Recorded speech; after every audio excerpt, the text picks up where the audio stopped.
Hello everyone, we are looking at topic 3, which is your statement of comprehensive income. So our learning objectives for this topic is to illustrate the concepts underlying statement of comprehensive income, which is also called as SEI. We will prepare SEI using the function of expense format and nature of expense format. We will be discussing discontinued operations and account for comprehensive income accounts, as well as look at some of the fine differences between IFRS and ASPE. So the financial performance of the business is linked to how the business is doing. Basically, this is about the profitability of the business. Is the business doing well? How are they generating their cash? Generally, the financial performance tends to be related to the cash flow, and that can be seen as an indicator for the future growth prospects. So this is measuring the profitability for the business. So one of the measures in that regard is earnings per share, which is a very common ratio that is used to indicate profitability, which is associated with per common shares. Now, comprehensive income is what we will be focusing on in this chapter. So comprehensive income necessarily is made up of your net income plus other comprehensive income. Now, your net income, if you think of it, it really is your revenues, expenses, gains and losses that are coming from your continuing operation that the business is doing on a day-to-day basis, as well as discontinued operations. We will discuss what discontinued operations mean in a bit, but your net income necessarily comes from two pieces, which is your continuing operation as well as discontinuing operation, and that includes your revenue, expenses, gains, and losses. On the other side, your other comprehensive income, which makes up the total comprehensive income, is the transactions that affect the equity account, but they don't come from shareholders. Generally, when we look at the equity accounts, we always think of the shareholder transactions. So here with the other comprehensive income accounts, they affect the equity, but these are non-shareholder transactions. So items such as your unrealized gains or losses on certain investments or securities, foreign exchange gains and losses. So these items will then become part of your other comprehensive income. So if you put together your net income and your other comprehensive income, what you get is your resulting total comprehensive income. Now keep in mind the concept of OCI or other comprehensive income only exists under IFRS. ASPE does not have this. So these are some basic presentation requirements. We just need to know them on the surface level. Under ASPE, we keep our revenue separate. We look at our income from investments, your income tax expense, your income and losses from the discontinued operation. So that section is kept separately. So the results of your discontinued operation has two pieces. One is the income or loss from discontinued operation. The other is the actual results on disposition of that discontinued operation. Okay, so both of those are kept separate, and that gives you your resulting net income or loss. Under the IFRS scenario though, we keep our revenue separate, but we also have to keep our finance cost or interest charges separate. These finance costs cannot be combined with some other accounts. They have to be separately reported. So your shares of profit or loss for the investment accounts using the equity method are separately reported. We have tax expense that is separately shown, the results of discontinued operations, profit or losses, other comprehensive income, your total comprehensive income, your profit or loss in comprehensive income that is attributed to non-controlling interest and owners, that is more of a consolidation concept, and finally your comprehensive income. So when we are reporting our comprehensive income, which is made up of your net income as well as your other comprehensive income, the companies have two choices when it comes to that. One is they can prepare a single combined statement that is called statement of comprehensive income. Alternatively, the other option is to prepare two financial statements. One is your income statement and the other one is called a statement of comprehensive income. Under the IFRS, the OCI can also be referred to as reserve. Okay, and companies can end up using a generic name, which is your statement of financial performance. So we can see a little bit of variety when it comes to names for these financial statements when we are looking at statement of comprehensive income. So this is an example of a single combined statement of comprehensive income, or SCI. Now here, the name that the TELUS Corporation has used is the Statement of Income and OCI, which is your other comprehensive income. Because they are looking at a single financial statement for comprehensive income, we are looking at the net income that is reported, which is coming from operating activities as well as discontinued operations. And then on the right hand side, the second block is your other comprehensive income. So those are the two primary pieces of your SCI, or statement of comprehensive income. Now, once the company does have the net income stated, they also have to indicate the earnings per share, which is your EPS ratio. This is the only ratio that will ever make to the face of any financial statement. All the other ratios are used in the backend for analysis purposes, but earnings per share ratio is the only one that will actually make it to the face of the financial statement. So the last block of information that you're seeing here below the net income per common shares, you see the basic in 2017 was $2.46. In 2016 was $2.06, and the diluted earnings per share, or EPS, was the same. Okay, so when the EPS is discussed, so the earnings per share has to be indicated for the basic as well as diluted EPS calculations for the continuing and discontinued operation. The second example here is of the second approach where the company is preparing two financial statements. One is for the income statement and the other one is for statement of comprehensive income. So they have just split it out into two different pieces, but the information remains the same. So the income statement has the operating income and the discontinued operation. So operating and discontinued operation is covered under your income statement, and the other comprehensive income is covered under the second piece, which is your statement of comprehensive earnings. Once again, your earnings per share has to be indicated for the publicly traded companies. So your income statement can again be prepared in two ways. One is a single step income statement, and the other one is a multiple step income statement. So what we have seen so far in our accounting courses is a single step income statement. But what we will be focusing on here is the multiple step income statement. So with the multiple step, we need to make sure that our income is split between the continuing and the discontinued operations. We will also keep our income tax allocation between continuing and discontinued operations separately, and we will then indicate the earnings per share for continuing operation, discontinued operation, as well as total. Now, the earnings per share information is only reported for IFRS companies.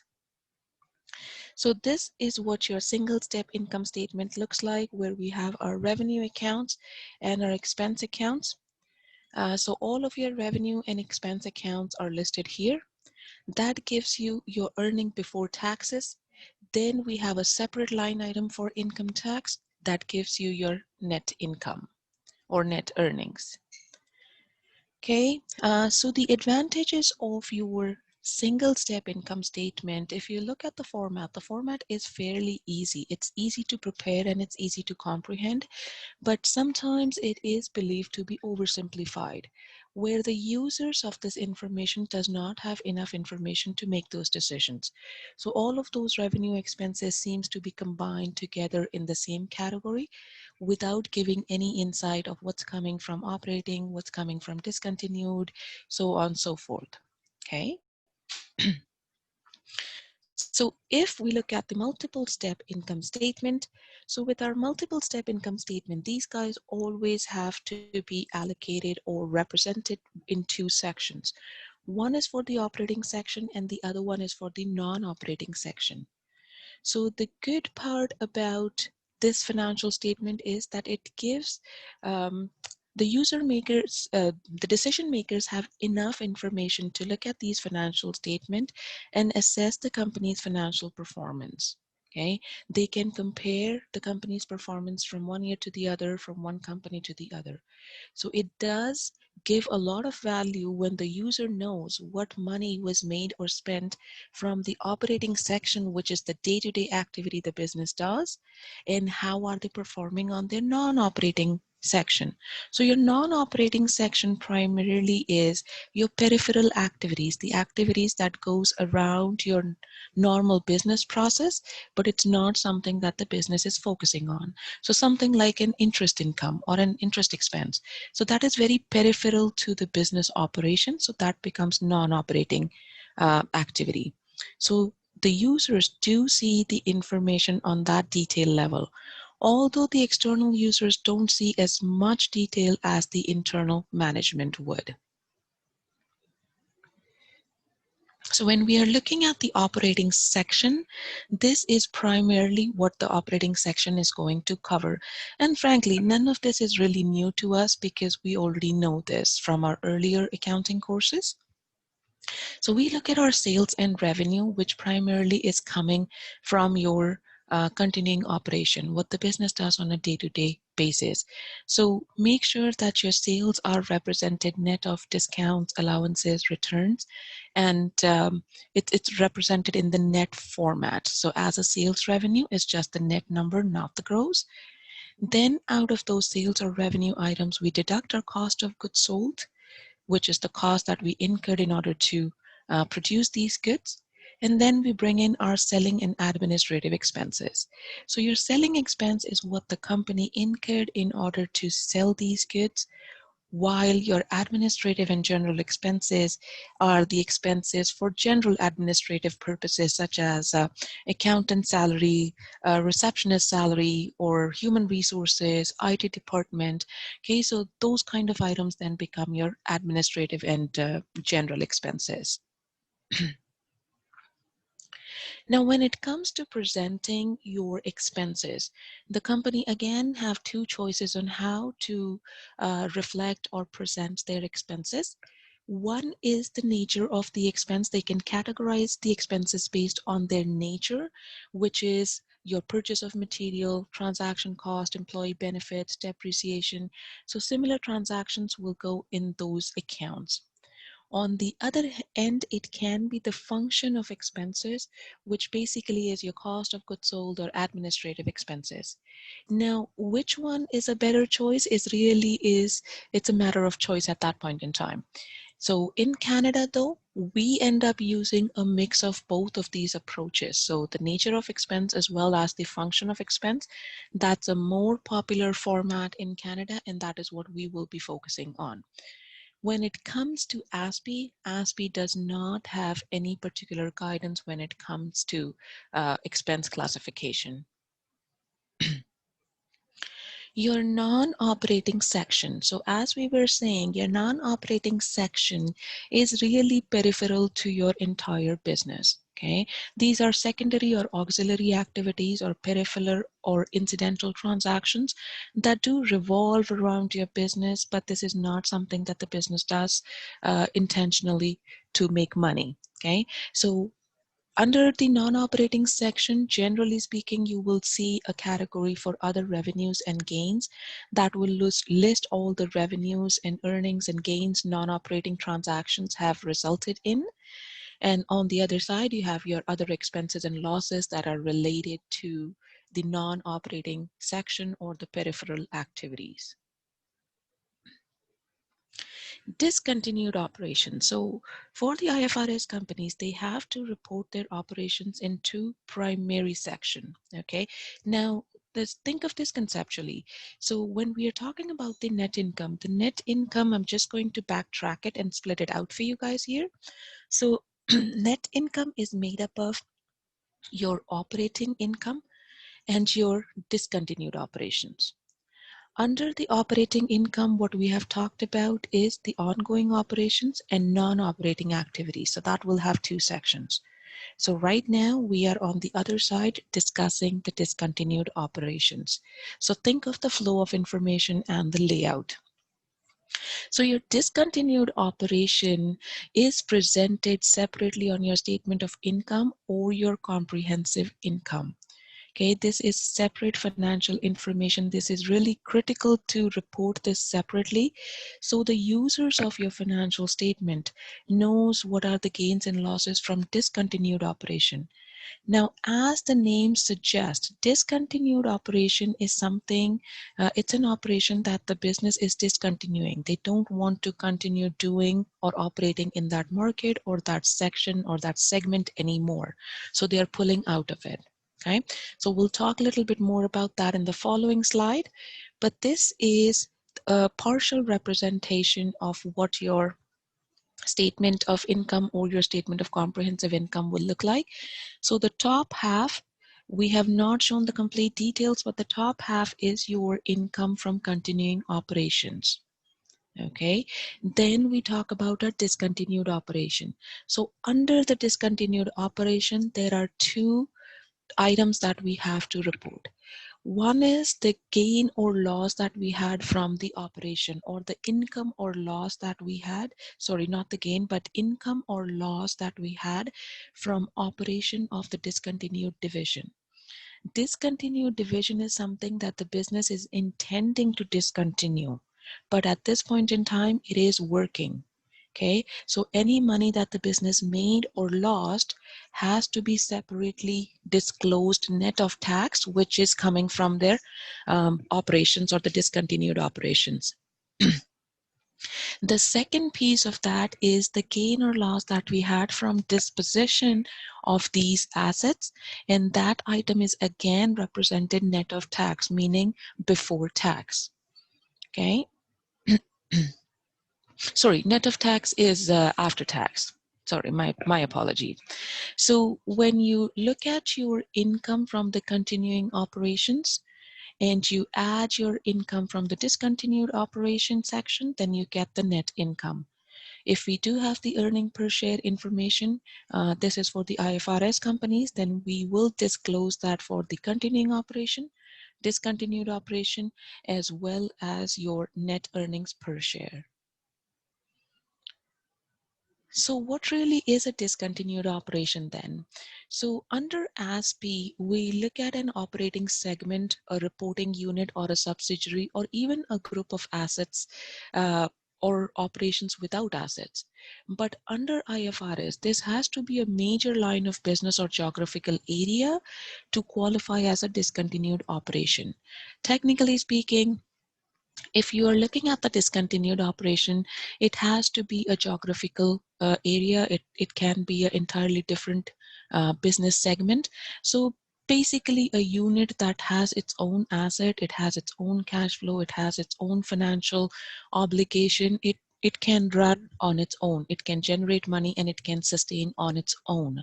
Okay, so there is inflow of cash, there is outflow of cash. So it's a standalone unit. That in the simplest term is what a discontinued operation is. So that basically is a single business unit.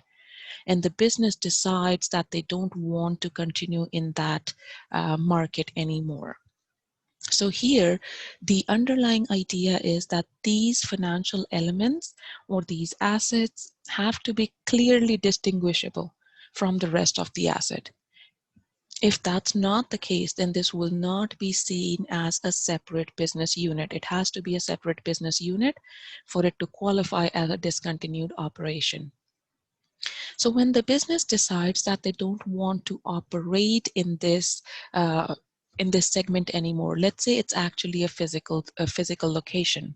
Okay, so if when the business decides that they don't want to operate that physical location anymore, then it is, as soon as they decide that, it will be classified as held for sale, provided all of these 6 items are satisfied. So from the business's perspective, the management has to authorize the sale. All right.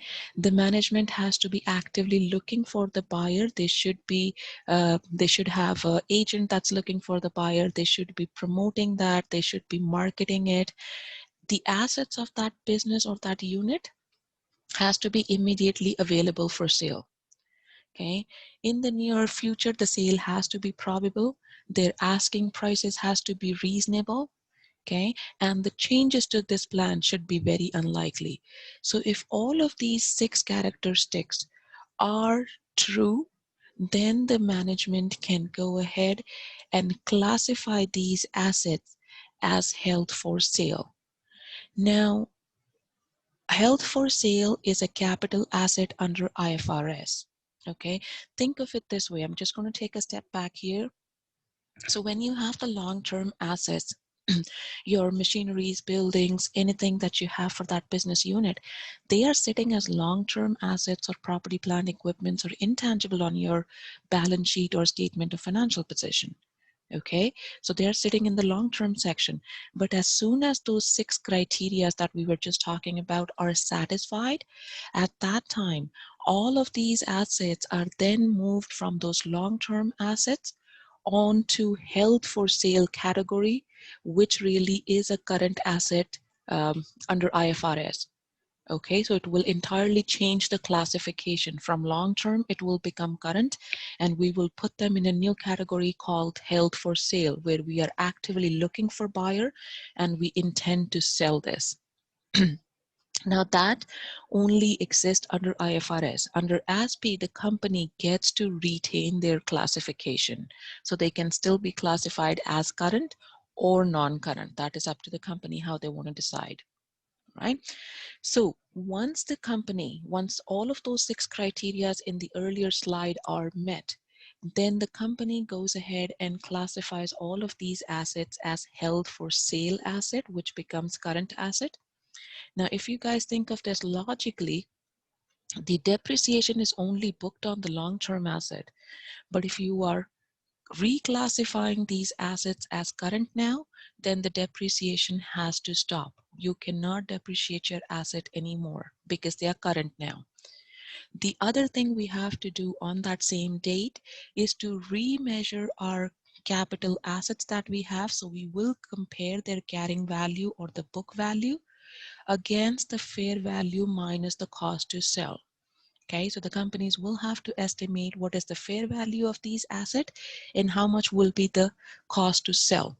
Okay, so the marketing expense, the agent fees, or if you have to transport anything, so those are your cost to sell. So fair value minus cost to sell will be compared against the carrying value. If your fair value minus cost to sell is lower than the carrying value, then we will bring our assets down. And that is where the other line we were talking about, the loss on the discontinued operation, will come into play. When it comes to income taxes, the income taxes are also kept separate.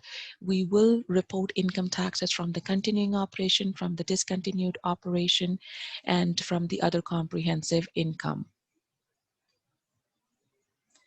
Your earnings per share, as we said, is the only financial ratio that will make to the face of your statement, or your statement of comprehensive income. So this basically is the measure that indicates how much money was earned by the business for every common share that's outstanding. So we look at our net income minus the preferred shares dividend, divide that by the weighted average number of common shares. So EPS calculation has to be disclosed on the face of your financial statement for your continuing operation, discontinued, and your net income as well. And this finally is the fine differences between IFRS and ASPE that we had discussed during our time together today. So that is all I have on topic 3. Thank you for listening in.